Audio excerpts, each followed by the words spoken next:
Good afternoon, and welcome to Brunch and Budget with your host, Pamela Capallet, a certified financial planner here to help take the bite out of your budget. Brunchandbudget.com. I'm your sound provider, Dialect, and here's your host, Pamela Capallet. Thank you, Dialect, and thank you, everybody, for tuning in this week. We are super excited for the show today. We have been wanting to talk to these co-founders of eSusu for for a long time and we're going to talk about what Susus are, but you may be familiar with them. You may have heard of them as lending circles, rotational savings clubs. There's a ton of cultures that already have this idea of like figuring out how to save and loan money to each other. And so we have Jeff Achampong and Samir Goel here, co-founders of eSusu, eSusu.org, to talk about lending circles / rotational savings clubs. That's what you call it. I like that. And they have an app called eSusu. Their mission is to generate equitable financial access for everyone. And they are doing it through these Susus. And it's basically modernizing this concept of lending money within your community. So thank you so much for joining us. Pam, thanks so much for having us. Amazing intro. Like the enthusiasm. We're excited to be here. We're pumped. We love this. And we've talked to Mission Asset Fund in the past, and they're a nonprofit who basically like also took these lending circles as a way to really like give communities who are unbanked, who traditionally are not part of the credit system, a way to become a part of it. And we're really excited to talk to the both of you because you've kind of done that for private citizens. You know, you don't have to be a part of a nonprofit or be connected to a nonprofit to be able to access this. So first of all, for everyone who doesn't know, what is a Susu? How does this all work? It's a great question. A Susu is basically a digital version of the rotational savings clubs that Pamela mentioned earlier. What happens is really simple. There's this concept that's really common in Africa, South America, and Asia, where people form groups of people they trust. They put their money together, and they take turns withdrawing from that pot, usually for big ticket items. So sending a kid to school, a travel trip, those kind of like bigger, more important life items. And what we've done at eSusu is take that system and digitize it so that it's more simple and secure, but also to help people build credit, establish financial identity, and bridge into the mainstream financial sector. Got it. Okay. So just to break it down, like let's say you and 10 friends want to save money for whatever reason, right? So you and 10 friends get together, and traditionally what happens, from my understanding, is you and 10 friends get together, someone's like the bookkeeper or the ledger person or whatever, and they're writing down like, all right, everyone, we all agree to put in $100 a month for Exactly. 10 months, and then we each get a turn to have $1,000 for whatever it's for, right? Exactly, you nailed it. Yeah, and it's very manual, or it has been very manual in the past, of like literally, like I know that one of Dialect's aunts like showed us her notebook of her Susu group once, right? And she was like, and this is how we keep track of it, and these are all the people who are like, who have it now, and it was just like this little like composition book, and it sounds like that, you digitized it in a lot of ways. Yeah, that's exactly it. I mean, people would literally have to coordinate so everyone meets together. They give each other cash money, and you like host it in boxes under your bed. It's actually like quite a logistics burden. And an insurance liability. Exactly. Yeah, so if people are doing it with all of that effort, then clearly it's something that has had a lot of value for a lot of these communities. Right, yeah, absolutely. Well, and especially because, like, I mean, we've talked about people who are unbanked in the past, and I feel like the credit system in general is basically designed to help keep rich people rich in a lot of ways, you know? Sure. Absolutely. Yeah, and if you're unbanked and you don't have credit and you have to have credit to get credit, like, you're stuck.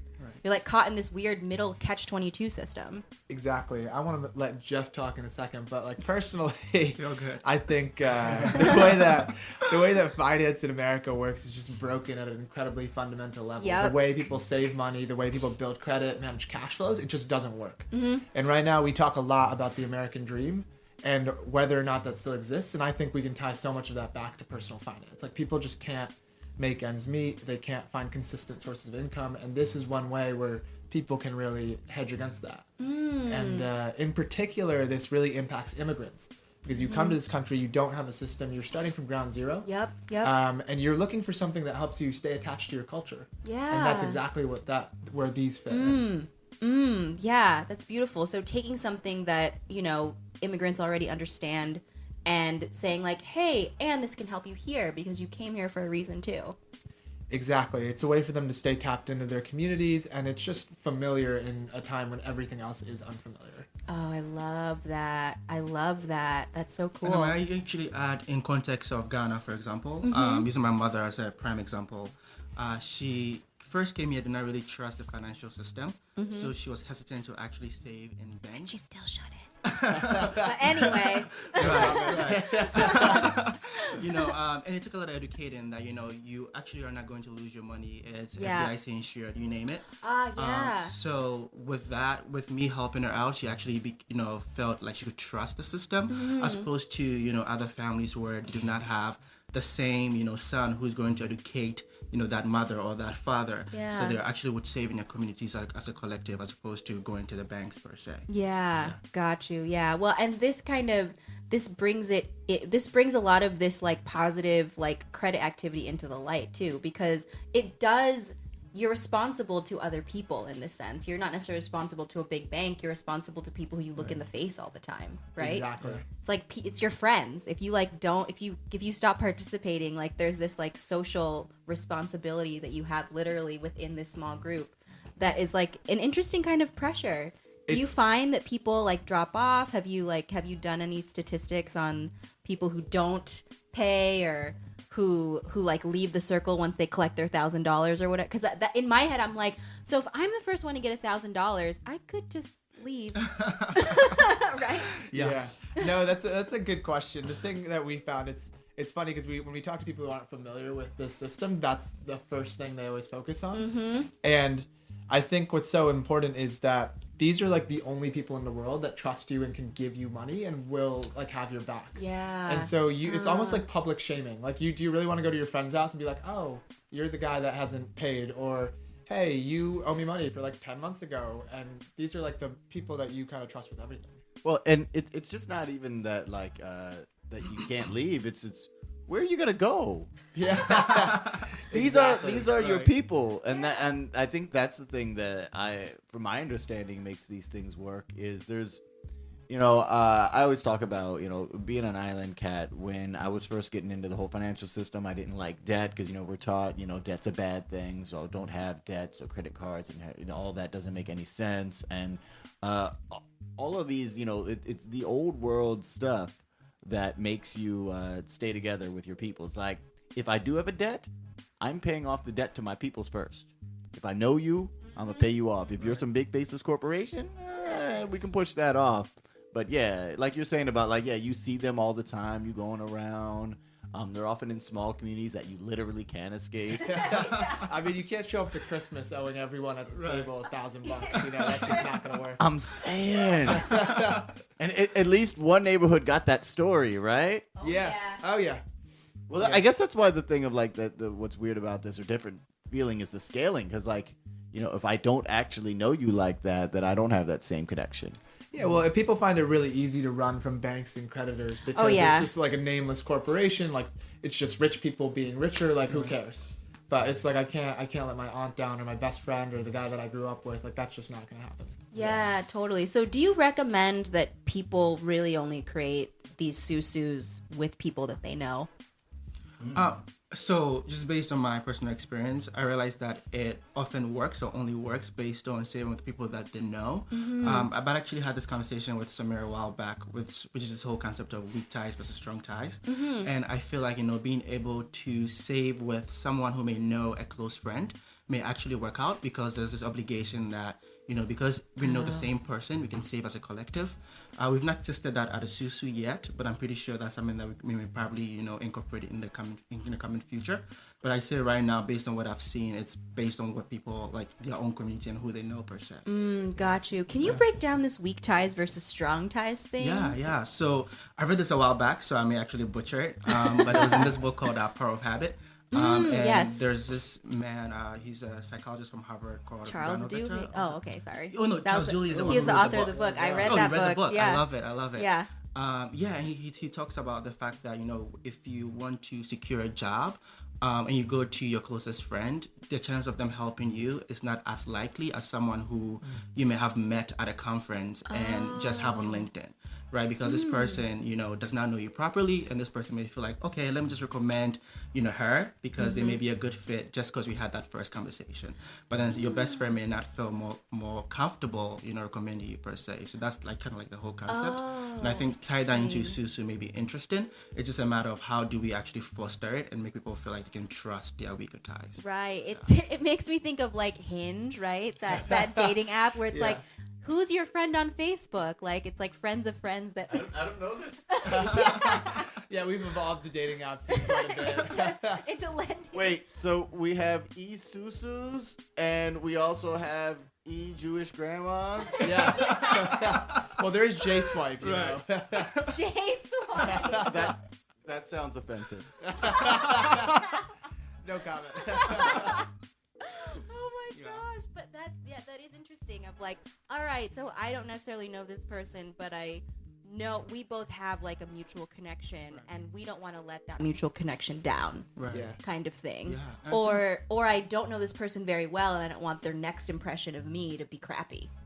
Basically. Exactly. Well, right. and it sounds like with the philosophy with going to your weaker connections is not putting pressure on your peoples. Because I know that's something we've talked about a lot as entrepreneurs, especially artist entrepreneurs. When you're a musician and you throw your first party, you invite all of your friends from school and coworkers and everybody and all that. But when you've had your fifth or your sixth party, you can't keep relying on them. Yeah. They may come through if they like it, but you give them the guest pass, and then it's the people that you have less of an actual connection to because it's less pressure on everybody.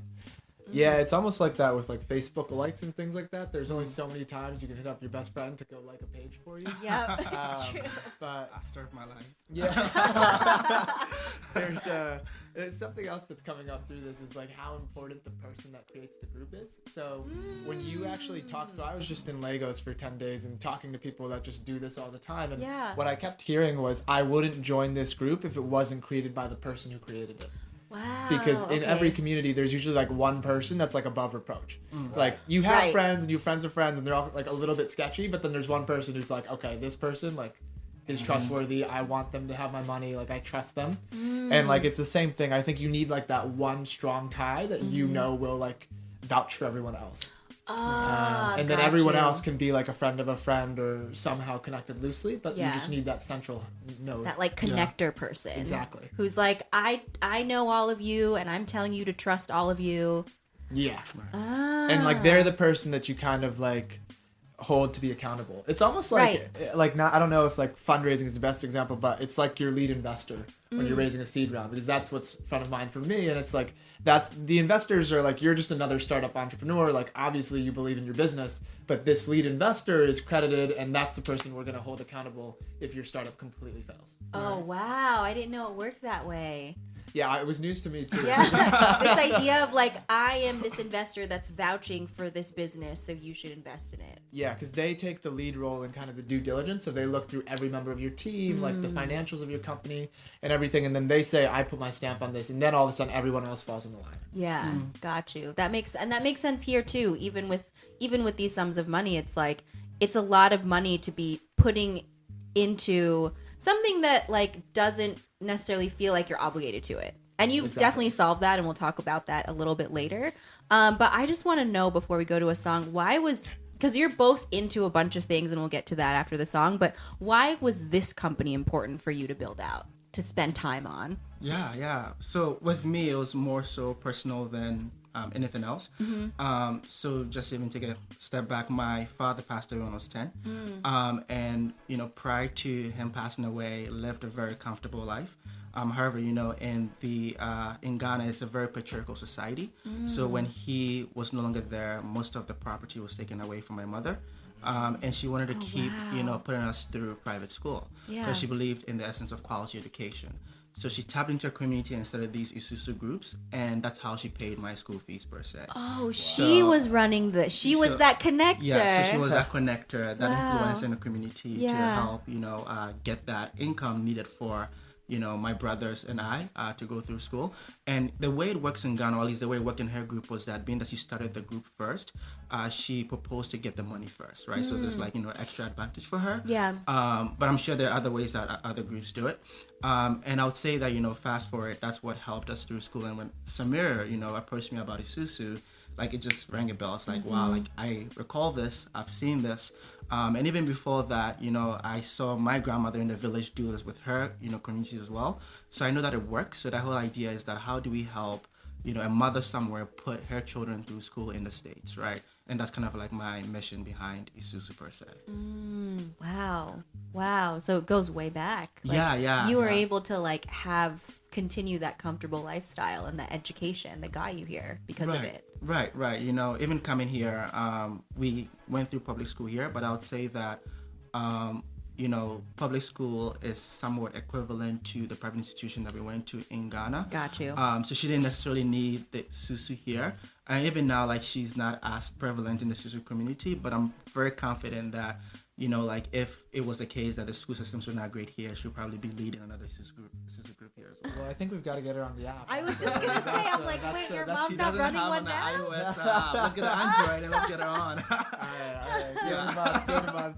Yeah, no, very soon we'll get her on. And she'll be like the great brand ambassador for sure. Oh, yeah. That's what I like to hear. I love it. Awesome. Well, let's roll to a song. Yeah, we've got some music for y'all. We're going to go to München, Deutschland, Munich, Germany, for a crew called The Circle of Energy. And they got a drink called The Soul of Music. And we'll be with you in a moment. Brunch and Budget.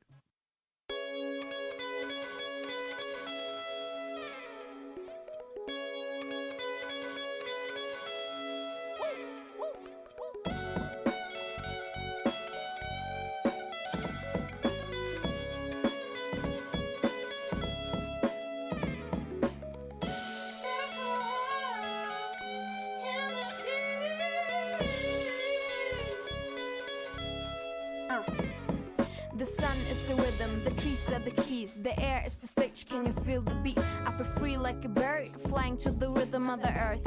Every time I sing it's like a new birth. I feel my reflection, the swell, my soul needs music like the thunder storm. If there's no instrument, it hits my alarm. Music unites, hypnotize, surprise, realize, apologize and sometimes it cries. Your feet start stepping and your hands clapping. This is the circle of sound, it goes around and comes around. I'm glad to share the special love that comes from above, so dance with us.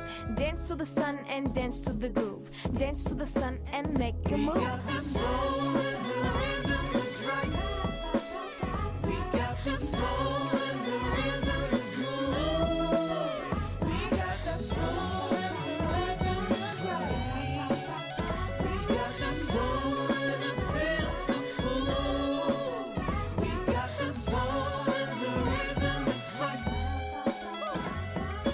Music makes me feel alright. It's the soul of me, death and in love with this music shit. Fuck the secret society, my first love, my destiny. Give my heart to it since I was a little kid. Give my thoughts to the people which I still will. Give lots of money to what I was paying my bills. This ain't no hobby, this is me, my life, my everything. Like drug dealers and fiends, needs cocaine. I need my inspiration that leads to creation. Sounds like a speech from Martin Luther King. Music breathing in every nation. The remedy of diverse aspiration, the remedy of all emotional release. The reason why I breathe and believe. COE music brought us together like a fam. We squeeze the soul out of the music and give it to you like a band, yeah, like a band, yeah. The rhythm is right. We got the soul and the rhythm is good. We got the soul and the rhythm is right. We got the soul and it feels so cool. We got the soul and the rhythm is right. Music makes me feel alright.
And we're back. Brunch and Budget. That was Soul of Music by Circle of Energy.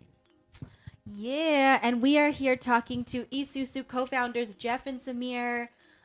We just heard a little bit about why the company was important for you to build out, and I want to know how you two met. You are both have very decorated LinkedIn profiles. You're doing a bunch of things at once, so I want to get an idea of your background, your experience, and how you came together as business partners. Yeah, it's a great question. I feel like I'm a serial juggler. I love to kind of like hold a lot of things going on at once. But Jeff and I actually went to school together at NYU. Oh, cool. And then there's a guy, Wemimo Abbey, who's also a co-founder. And so we all, I think it was clear we had like similar swim lanes. So like I was working on a nonprofit called Transformation. Jeff has started a couple nonprofit organizations, and we met at various social impact conferences. And I think it was just like, kind of like you clicked on like the same vision and passion for what you wanted to do. Like my LinkedIn tagline is bridging the access gap. And to me, that's what I'm really passionate about. Like, how do you create equity across every kind of space? And I started out in the food space, and now it's this kind of like personal finance and kind of financial resilience. And I think Jeff was working more on education. And then this idea kind of came up, and it just all clicked.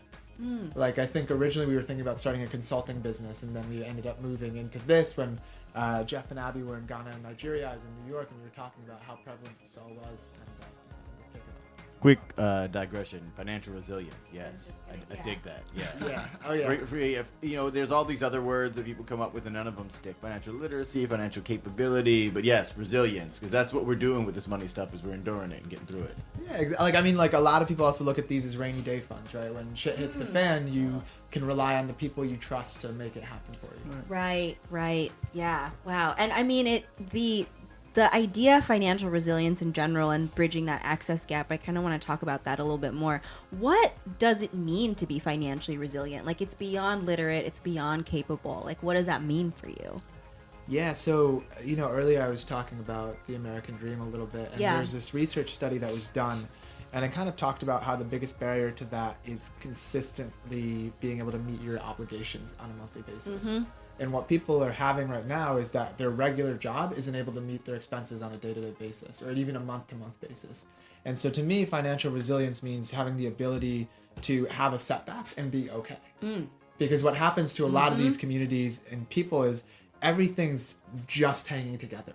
And when one thing happens, you're forced to go to a payday lender, even just for like literally 2 weeks, but that 250% interest rate or whatever absurd thing it's insane. Puts you in a hole and you don't get out for years. Right. And at that point, you've lost everything. Yeah. So being able to come back and do that. Well, and I can see how something like being part of eSusu can get you to that point where you're like, can I cut in line a little bit? Something came up, right? Can I have that $1,000 now? I'm still paying into it. I've been paying into it. Yeah, so we need to build that customization into the app. But like the way these regularly work is it's almost like you jockey a little bit, right? It's like, oh, well, my kid's starting school next month. Can we make this work? Or, oh, I just got hit with this medical bill. Like, let's figure this out. Yeah. People want to help because one, like, them and they care about you. But two, it's like everyone goes through it. And so you kind of understand what the other person's going through. Yeah, totally. So who is the ideal user of eSusu? Because I feel like there's a lot of money apps out there. There's a lot of savings apps out there. Money is still a taboo for a lot of people. Absolutely. So how do you help people kind of get past that barrier of like, I don't want to share my money stuff with other people, even people in my community? Absolutely. So I think like this is a little bit different for like our target user is people that are already doing this, which is combined like two demographics. That's immigrants for one, and then kind of communities of color. Because right now the financial system is not built for those communities, right? So they're kind of just like forced to use whatever exists.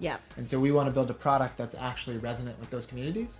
And then we also feel like 57% of America right now is considered financially unhealthy. So it's not just communities of color, it's not just immigrants, but those are the people we see as our early adopters that'll get us traction and buzz. And then like other communities might join in if they find it something that they can get behind. Right. You don't have to explain it to them or prove to them that this is safe. Right. Absolutely. And also like millennials are already kind of in this habit of being more open with their entire lives. Right. So like money is just true. Interesting.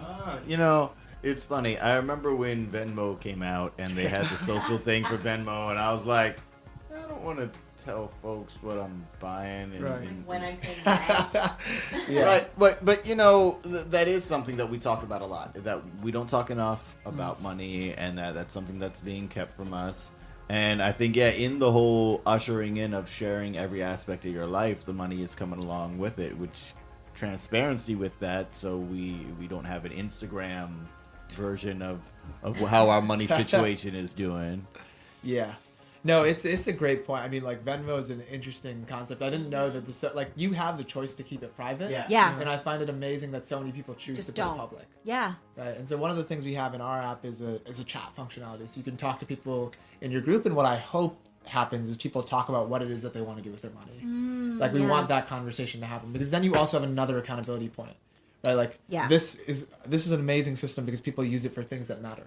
But if you get your $1,000 and just, like, I don't know, like, binge on some ice cream, like like use it for some, like, you know, go out with your friends, gamble a little bit, then it kind of defeats the purpose. And if you talk about like what you want to do with that money, then you're more likely to actually use it to create actual social mobility. If you talk about what you want to do with that money, then you're going to be able to make good decisions about what you want to do with that money. Isn't that special? You're gonna put it out there, put your intentions out there. Although the funny thing with the chat functionality, you know what that immediately makes me think of, especially with the communities that are involved, teams. Like if I know that I'm online with my Susus, I want my Susu to do well, and I want to be able to compare. Like the stuff that I would want to talk about would be like, oh, well, we're saving this much, and we managed to put this thing and this thing together. How are you guys doing? Yeah, I want you to brag all day. Like, talk about, like, what you're doing, like, the life changes you've made. Like, get excited. Like, Yeah. what we're trying to figure out is also, like, how do we gamify this and, like, create that kind of, like, feeling like I want to be on this every day. Yeah. Yeah. Like, not just today I get a payout, but why do I want to be here every day? Right. Well, that's what I'm saying. It already, I think that kind of competition is already inherently there. Right. Like if your group has gone through 5 circles, right, and another group has gone through 6, and like being able to compare, like we've been able to collectively save X amount of money versus this group who saved X amount of money, that kind of stuff. Yeah, you're helping us think through a cost Yeah, no, roadmap it's here a quite little bit. helpful. Maybe we want to do like a leaderboard or something where it's like I 10, love it. 10 cycles or something like that. Yeah, for sure. Well, and I think too, one thing, so we had a behavioral economist on the show, and one of the things that she said was that there's so many cues socially to spend money, but there are no cues to save money. Like we are not cued to actually like be excited about saving. Yeah, savings is like the least sexy thing ever. It's true. It's It's, just, like, like, not I exciting. don't get to buy stuff with my money. Okay. Yeah. Well, and the only time you ever in common conversations say that you saved money is when you're lying because you actually spent money. Yeah. It's like, oh, I used a coupon, but then I took my savings and spent it on something equally trivial. Yeah, exactly. Exactly. Yeah, You no. have to spend money to save money. That's the only way we talk about it. Yeah, I think there's because of that, like the fact that savings isn't sexy, like we do also focus on outcomes. Like what is it that you're going to be able to do when you save? Because the thing is, like, the economy doesn't grow when you just all hoard money. Right. Like we want people to spend it. We just want people to Yes. spend it on the right things and kind of be able to build enough money to spend it on bigger things. Right. The things that'll actually like help their lives in the long run. Right. Like there's this one workshop that we did where this one woman raised her hand and she was like, I'm in a Susu of 400 people and we're all saving for a down payment on a house. Wow. And I was like, who the hell is managing that for one thing? But yeah, that might break the app actually. I know, right? 400 people. Wow. Yeah, but like, and that's how elaborate it can get, and that's how big it can get in terms of what Yeah. you're talking about. Like, you can save for a vacation, but can it get to the point where you're each putting in $1,000 a month or $2,000 a month and saving for each of you to buy a house? You know? Absolutely. I mean, what I think is cool is it kind of meets you where you're at, and not a lot of financial solutions do that. Because if you only have $25 that you can save, that's great. Yeah. If you have $100 you can save, that's great. If you want to do 5,000 and like have like a power like networking group on this thing, like great. Yeah. Do that too. You know, Yeah. like, it can meet you where you're at. Yeah, totally. Well, I want to talk through the mechanics of this too, because in my head I'm like, all right, so I don't have $1,000 a month. I do have 2 years though, or you know, I really need this money within like 5 months or 10 months or whatever it is. So how do you create one? What does it cost? Like, how do you determine how long, how much, all of that kind of stuff? Yeah, it's a great question. So it's basically we tried to replicate as much of the the real life system as possible. So the group leader kind of sets the parameters. Okay. So they choose the number, like the amount of each payment, the number of like weeks apart. So most common we see monthly or bi-weekly. With the paychecks. Nice. Exactly. Okay, that's cool. Exactly. Sometimes people do like quarterly, but that's just like too long before you get something, so Yeah. it's not exciting. And then the group leader can start to invite people to the group. And basically the way that it's set up is if you invite 5 people, then it's bi-weekly, then it lasts for exactly 10 weeks. If it's bi-weekly and you invite 10 people, it lasts for 20 weeks, and it just like automatically restarts, or you can cancel it. So it's based on the number of people in the group. Exactly. We want to make sure that everyone gets a payout, because we don't want a situation in which like somebody just enters the wrong number, or just like 6 payouts. That just doesn't make sense. Yeah. So like we just took that kind of like human error out of the equation just to make it a little bit simpler in that way. Got you. You asked about costs, and basically it's per group cost of $10 a month. And the reason we came to that is because our average group size is 10. Okay. So it ends up being about $1 per person per month, which is not cost prohibitive, Right. but gets you excited and also encourages people to have more larger groups. Right. Oh, yeah. So if you had a group of 20, then it would 50 take cents. 50 cents. 50 cents. Yeah. But it would take, basically you could anticipate like either, 20 or 40 weeks or 20 months essentially. Exactly. That's how it'd break out. Yeah. Oh, so the bigger the group, the longer the pay period. Yeah. So it's determined by the number of people. Exactly. So it's okay. determined. Actually, sorry, I think I misspoke. It's basically on every payout. Okay. So like every cycle, there's a $10 fee. So if you do it like every day, then you'd be paid more. But like also I like that's see. just not an effective use case. Right. Yeah. That doesn't make sense. No one's going to be like, I'm going to put in $100 every day. Yeah. At that point, like you're a great saver. You don't. Yeah, really just need to- go do your thing. Yeah. Well, I'm curious, is there any in that vein is would this be not right for some people? Like if someone looks at this and they're like, is this for me? What kinds of things wouldn't really work for certain people? Like why wouldn't this work for some people? I think the number one thing that comes to mind is just people who are only willing to kind of do like one other person. So if it's like groups of 2, groups of 3, it starts to break down a little bit, because then the costs just don't make as much sense. Right. And Well, the also- cycle doesn't make sense. Yeah, exactly. That's an accountability partner, not a lending circle. Exactly. Yeah. So it's only a circle in the like.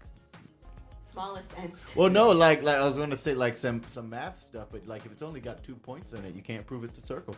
Yeah. True. Well, but That is true. it definitely loses its leverage too. Yeah. Right, because like the idea is that you have power in your social network of 10 people, but with 2 people, if you can each put in $500 each, then you're fine. Yeah. Right. So like, unless your goal is to like get a house or something like that. So I guess like it's also about like making sure the money that's being put in is equivalent to your goals.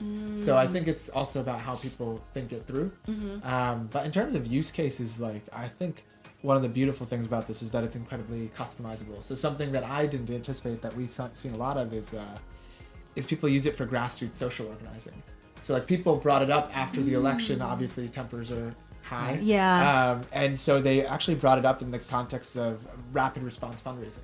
So when Trump signed something into order that puts a certain group at risk, like how do we organize our community to raise a ton of money for the ACLU in a very short amount of time? Wow. And that almost is a little more like crowdfunding. Yeah. But that was just something that multiple users brought up that were a little bit more sophisticated in that sense. So I keep jumping on just to be like, I like the thing you're doing, but this is another. I love it, man. This is great. So we did a show on crowdfunding, and we're kind of down on crowdfunding because crowdfunding is a little nebulous, it's a little scattershot, and it often doesn't benefit the people who are pooling together their resources. But this kind of stuff does. Like, one crowdfunding thing I really like is, Launch Good? I'm not familiar. It's Muslim American community folks who Very cool. they have like you were saying, it's very activist based. So they're not constantly raising money for things. They have a site where people can put up causes, but whenever there's anything involving their community or anything they feel their community can help, I think it was founded when those churches in Carolina were getting burned down, and they were like, "Hey, we have to help out the Christians." So they put together their community and made that work. And I that's think an amazing when you gesture. have a centralized community, you can crowdfund and do what you want as a group with the money. I think the issue with crowdfunding that's not what you guys are doing is one person is being like, hey, larger community, support me. And there's no, like you said about how money stagnates if it doesn't move in a circle. Right. So crowdfunding, there's a couple things. One is that it's gotten too easy to crowdfund. Mm-hmm. So when crowdfunding first came about, like it would have to be like, this is the one thing I want in my life. But now it's like, next week I want to go to Idaho, like give me like $1,000, and then 2 weeks later it's like I want to go study abroad, and then 2 weeks later it's like I want to be a get DJ. car. Like, so I think it's gotten like oversaturated just because of its simplicity. But the other thing is the most effective way to crowdfund, and I've done unfortunately a little too much crowdfunding in my life, is to get matching sponsors. Right, like when you say that I can match your contribution 3x, people lose their minds. They put in so much more money. And I think this kind of creates that itself, where it's like, I have a cause, and like every person in this group is putting in $500. So by contributing that $500, I'm actually having $5,000 of impact. Right, so it just automatically is like the scale of multiple. what you're doing is there. Yeah. Oh, that's so cool. Oh my God, there's so many possibilities. I love it. Well, because you think you're just like, getting $1,000 at some point, and then you're like, wait, but there's ways to impact different communities in a much bigger way once you understand this conceptually, right? Yeah. I mean, the way that these work in real life they're incredibly fluid and dynamic in that way. So I imagine that people will create a lot of uses that we don't anticipate. And then we're also trying to innovate on our product as much as possible. So one of the things we're thinking about is, when you get your payout, what if we could offer you a matching loan at the lowest rate on the market? What? Damn, yeah. So Whoa. So we, Love the reaction. I love it. We can just leave it there. Do that. Well, that's so huge. Yes, do that. Yes, that's There we go. that's our This is market conclusion. validation. Right? I love it. Well, and the other thing is, so I've mentioned this a couple times, but I want to dig into the fact that you're reporting this to the credit bureaus. You're reporting the positive or negative activity, like if someone drops off, or every single month that someone positively puts in their $100 or whatever it is, they're getting a positive report towards the credit bureaus. And when we've done workshops and we've told people that that's a thing that happens, man, you see some lights in people's faces. Yeah, well, because they already know what Susus are, so they're like, wait, I'm in one, and you're telling me that I can, like, actually build my credit score? Yeah. Change my life? Yeah, exactly. Yeah, I mean, Jeff actually worked at Experience. Maybe you want to talk Oh, about what? how credit bureaus work with it. Yeah. No, but... Sorry. That's great. Oh, okay. Yeah, like you worked at Experience. Damn. Yeah. No. Well, I mean, just to be, like upfront, I work in digital marketing side, so I didn't oversee a lot of like credit stuff. But I got to learn a little bit about how these credit bureaus and stuff work. And at least just based from, the perspective of eSusu, when we do report these credit bureaus, one thing I've realized is that, most immigrants tend to have this strong entrepreneurial spirit. So once you're able to report their credits, they can actually go to a bank and take out, something at a low interest rate and start a business. Yeah. And this something I actually read, I believe, on the Mission Asset Fund blog a while back, where there are a number of, Latino men and women who are actually, taking out these loans at low interest rates and starting businesses in the California region. With that at Experian, one thing that I noticed was that we get calls all the time from saying, hey, can I check my credit score? What's my credit score looking like? How can I increase it? What can I do? And the thing is that once it's messed up, you're pretty much screwed for the most part. For a while, yeah. And one thing that from personal experience that I did not know was that actually taking out loans, tends to lower your credit score. Yeah. And because lenders are like, wait, why is he borrowing money? Right. And I did take. I'm a first generation student, and I did take out a loan, and I came. I was like, why isn't my credit score at 850 or so? Why is it lower? Right.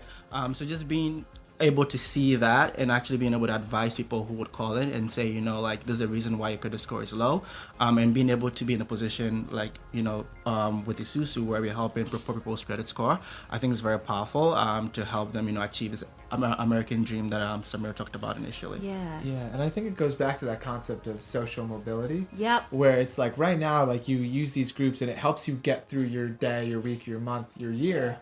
But does it help you kind of progress? And I think this is the opportunity where you can actually create more opportunities for yourself. Because then if you want to get a mortgage, you might be able to get a massive loan from the bank. Whereas like with your non-existent credit score or just like a low credit score, it's hard to get it's hard to rent property even. It's hard to get a mortgage. It's hard to do a lot of Right, really kind of your basic employer, things. your potential employer checks your credit score. Yeah. Like it touches every aspect of your life in so many Exactly. different ways, and I don't know if people like necessarily realize that, or they only realize it when it hits them in the late. face. Yeah, they're like, oh wait, what?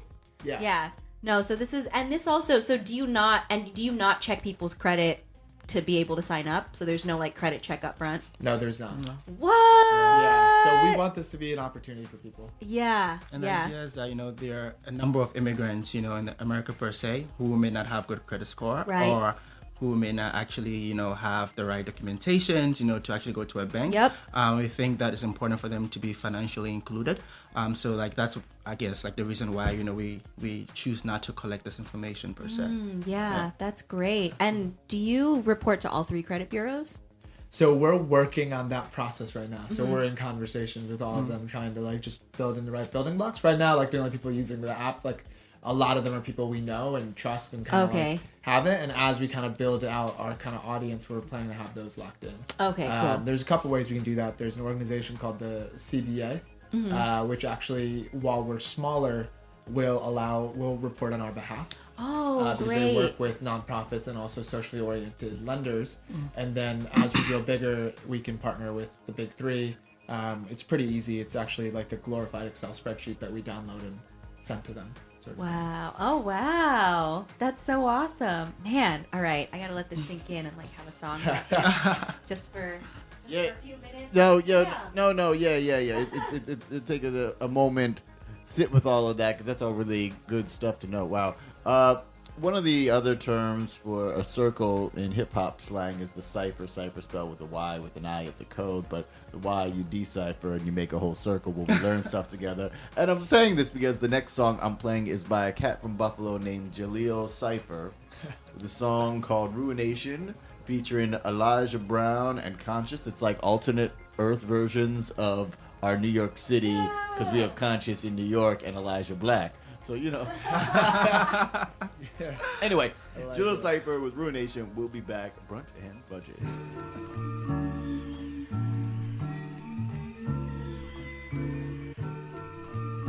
What's going on in this place, man? For real. Gotta show 'em how I really feel. Damn. Yeah.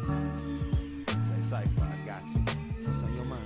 Social media keep us thinking about the wrong things, like emojis or folks posting as OGs. Yo, he's lying. That 100 sign don't define you as legit. It's 100% of running your lips and 0 G. Become equipped with this common sense, so just accept the consequence of your fronting and get confronted by some of them.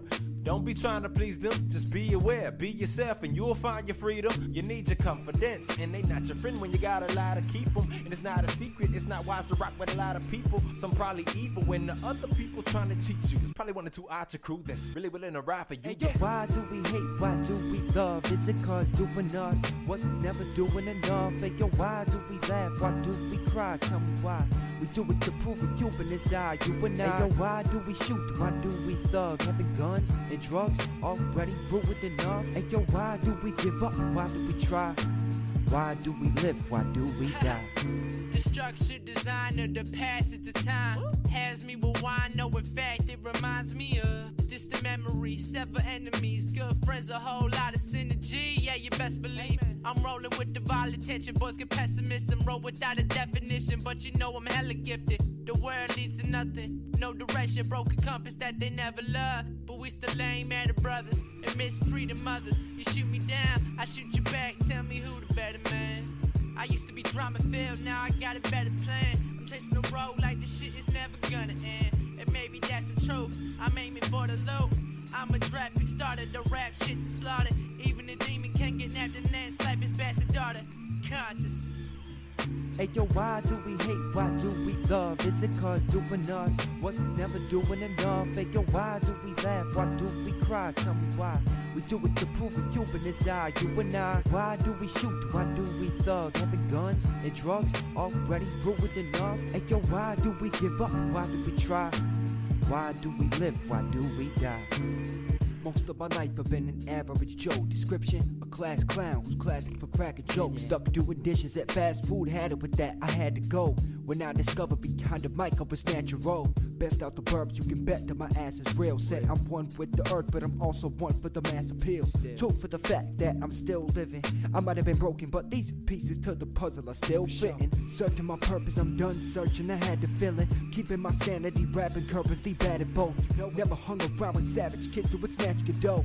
Till I discovered my own best friend was about to go. Yo, how come? Now this wasn't supposed to happen now, cause this revolution was set in stone. So it's looking certain that I have to do that alone. Never noticed my full potential till I had to grow. Why do we hate? Why do we love? Is it cause doing us was never doing enough? Hey, yo, why do we laugh? Why do we cry? Tell me why. We do it to prove a human inside you and I. Hey, yo, why do we shoot? Why do we thug? Having guns and drugs already ruined enough. Tell me why do we give up? Why do we try? Why do we live? Why do we die? Listen, this divine child with the wild style beyond gravel is stepping up, destination beyond travel. I'm rapping what I've been since Eminem was infinite. Ethereal evolution, still you beyond levels. My fingers are the only ones to be on gavels. I bomb battles, too bright to be on bezels. True, no God could judge me, I'm doing me, and it's all that matters. With the raw talent, I'll take the world and then make it all vanish. Delivering nothing but madness when I'm in your stereo. Feel like Amelia with a million aerial. Throw up your dollar if you ever had a dream. I'm just trying to get that cream and hold it down for my area. It's about to be supreme and bring knowledge back to America. I'm staring at the light of the world when I'm ripping stages. So my mentality is so orientated. I'm destined to bring the peace for all my peeps who never made it. That's real. Why do we hate? Why do we love? Is it cause doing us was never doing enough? Hey, yo, why do we laugh? Why do we cry? Tell me why. We do it to prove a human inside you and I. Hey, yo, why do we shoot? Why do we thug? Having guns and drugs already ruined enough. Tell me why do we give up? Why do we try? I don't know, I just fill my mind with infinite vibes. Let's ride.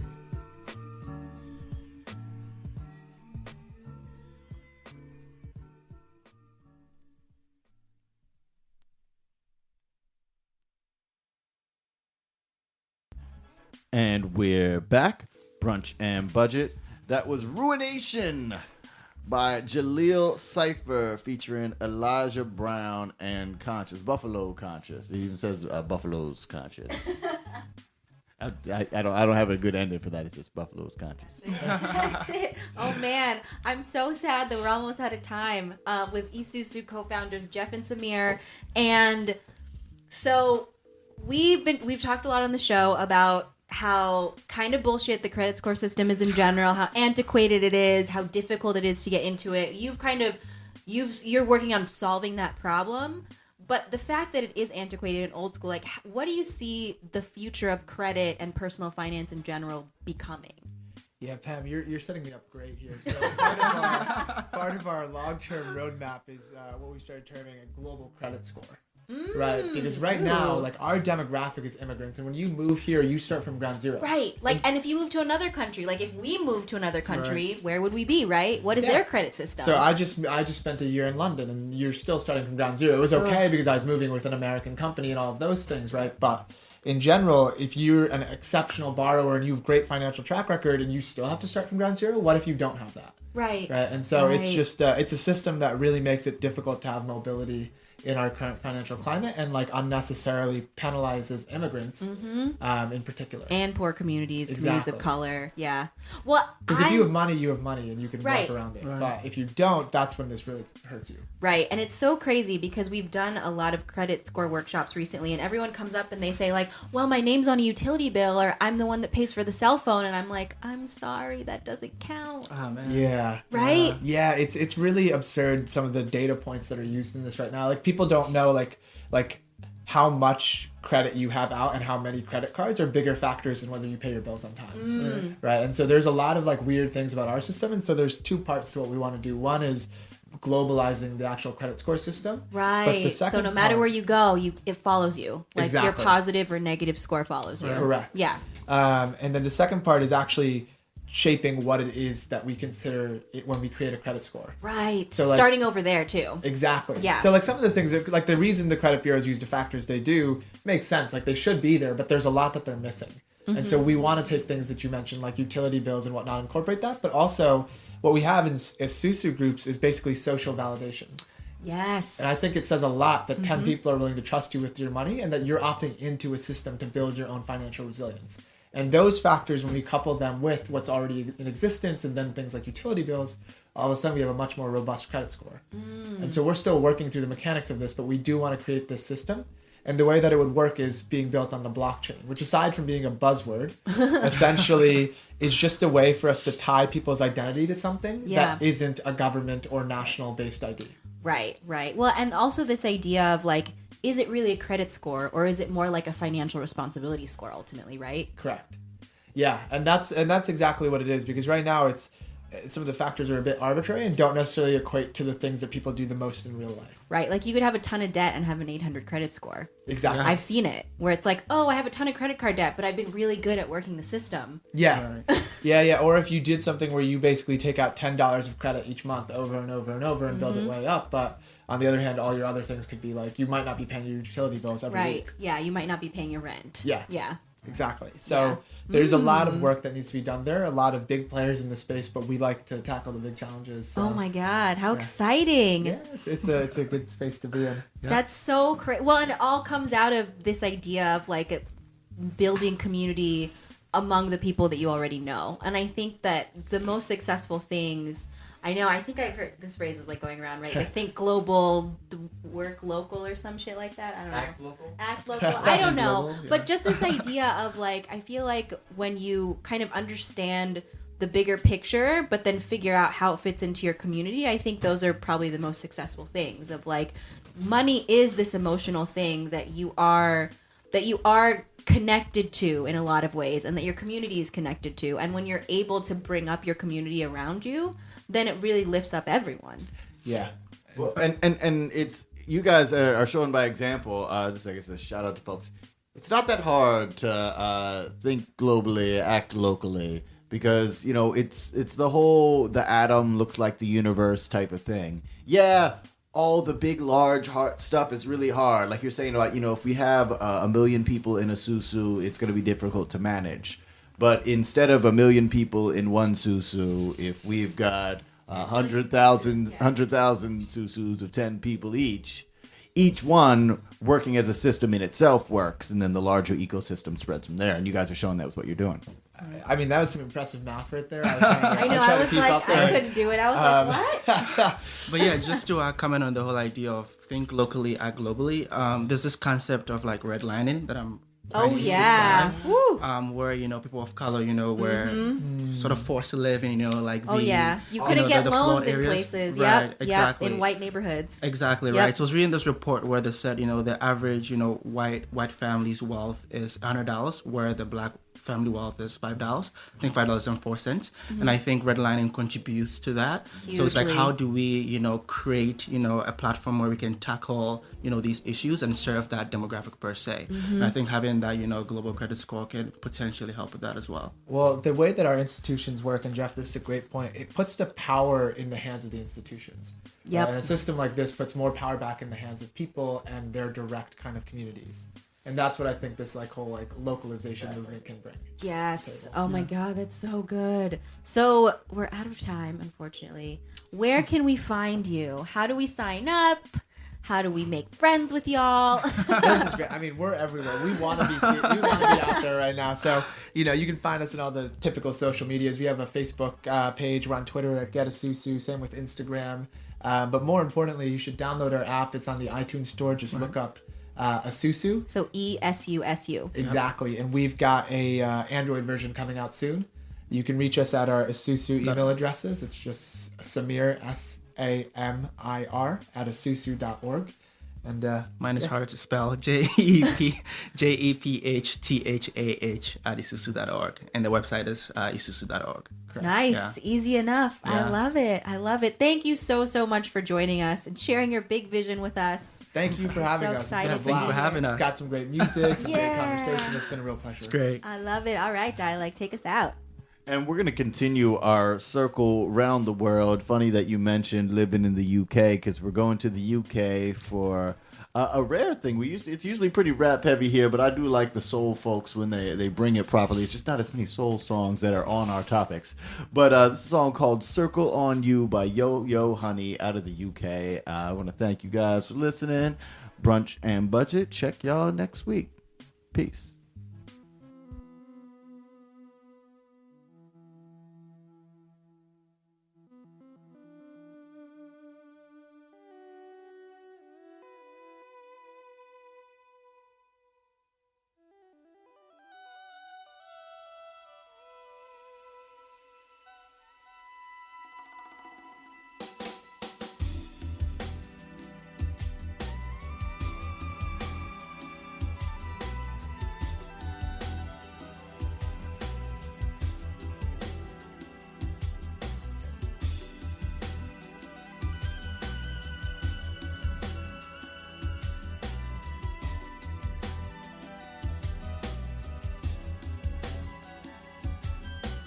Coming tonight.